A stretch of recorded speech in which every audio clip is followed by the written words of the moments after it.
सुथरा करके।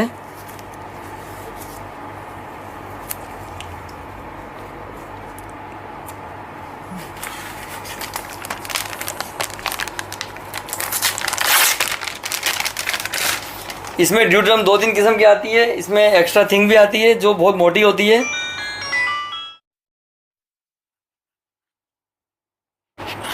और एक ड्यू ड्रम हमारे पास है, ये है फार्माकूल के नाम से, फार्माकूल थिंग।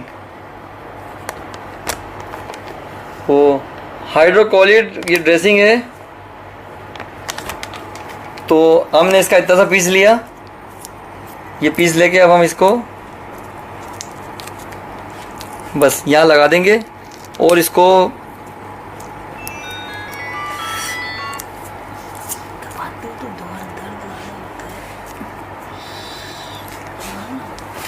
और ये इनका ऐसा है